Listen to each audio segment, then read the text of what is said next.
Good morning, good afternoon, and good evening. It's so exciting. I chatted a bit with folks in the lobby, and welcome to this year's annual Cybersecurity Symposium for Smart Cities. I am Lan Jensen, the CEO and founder of nonprofit CyberTrust America.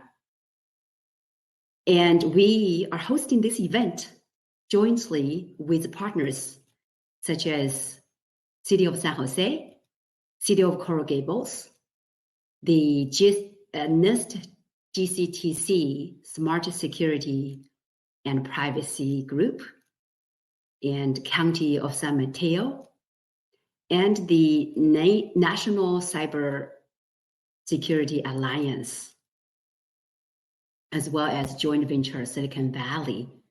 So with all of this great leaders in the government, as well as nonprofit and private sectors, we are excited to bring a newer, more focused, pragmatic event this year.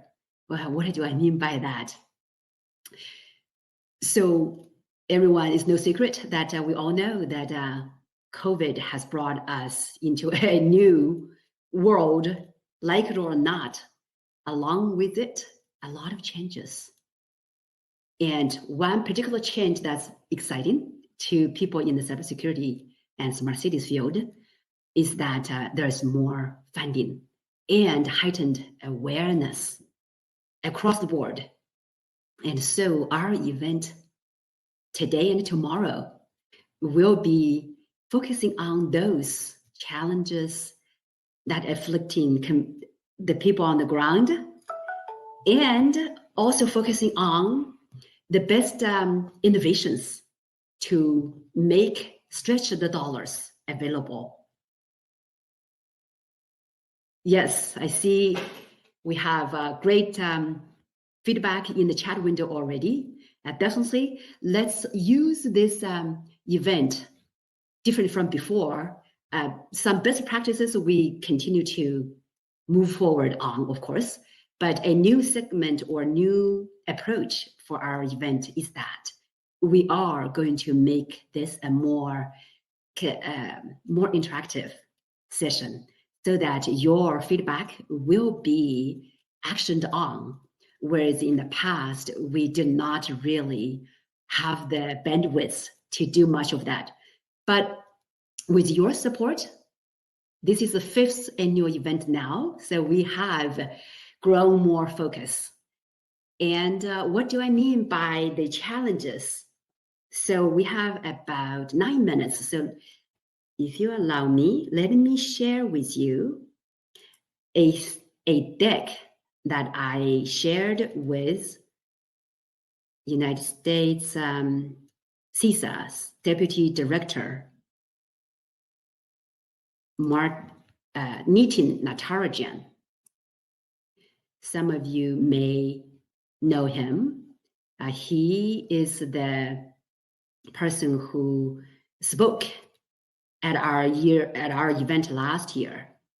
And so this year, we have a staff member on his team to also help us go through the pragmatic initiatives. Okay, so I am tuning up our slide right here. So I shared this with him about 2-3 weeks before this event. And so I will be glad to touch on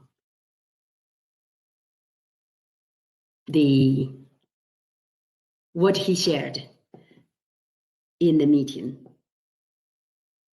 So I'm seeing the slides are getting imported shortly. Until it shows up, basically I showed 2 slides.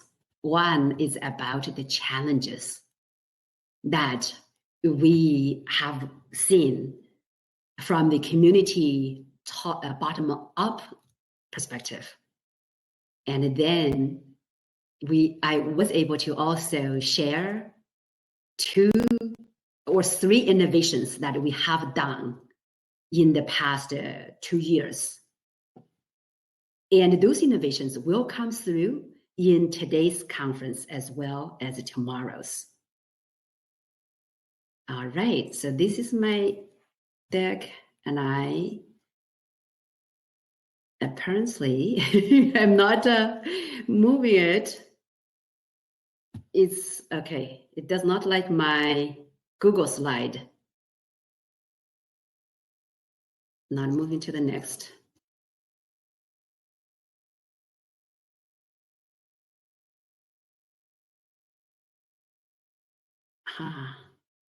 My apologies, but let me share the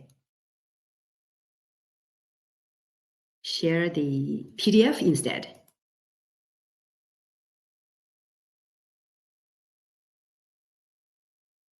Or I share. This is better.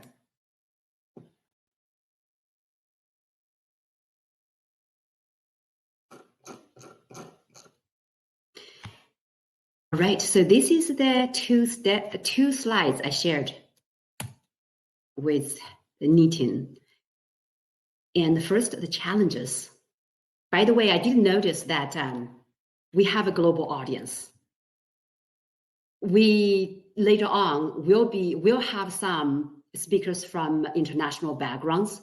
For now, this deck is focused on the US, but I'm hoping that each country may have their own perspectives, but some behind the scene logic may be similar. So in the US situation, for example, the biggest challenges I'm seeing are 2. The first one is that local governments, it will take them 50 years to even get the bare minimum of cyber risk assessments done.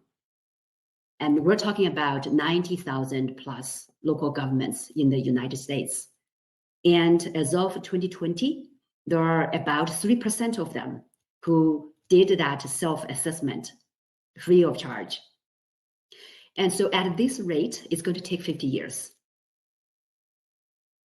And of course, there is also the supply chain risks and all sorts of major risks.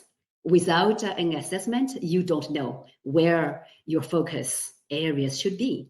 So that's the first challenge. And the second challenge is that the gaps are getting wider, not smaller. And I'm talking about specifically 2 gaps.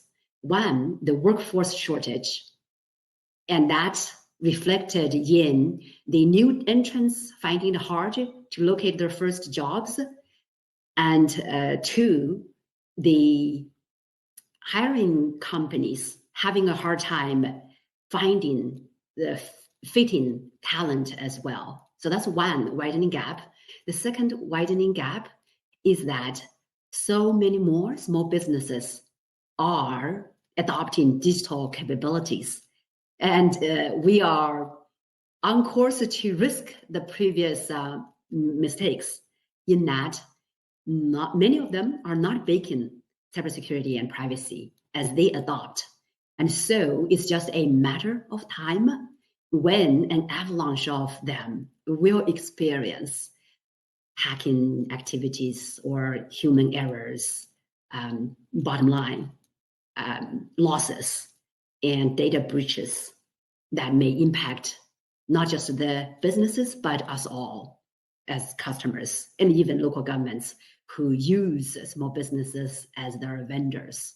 So those are the 2 biggest challenges I have seen. And there are some innovations that can write the course.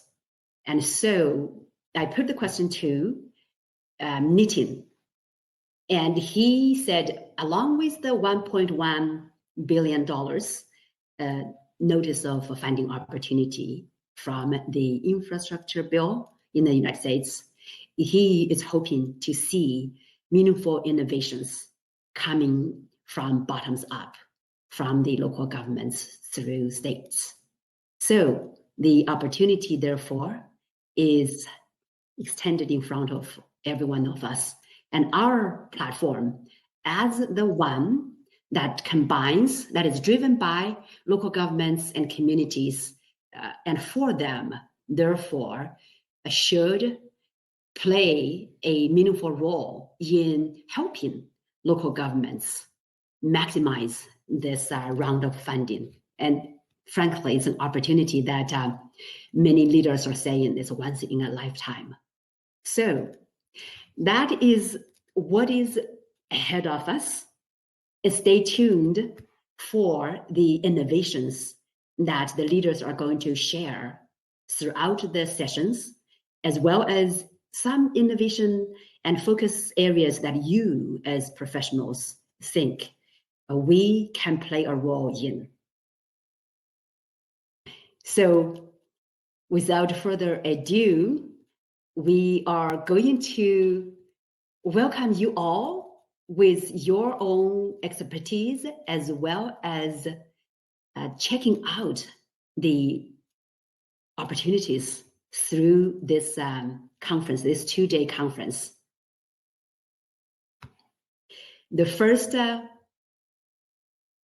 opportunity is going to be mentioned in the first session, the opening session today, from 2 leaders who have done it. One as a local government leader, another as a regional leader.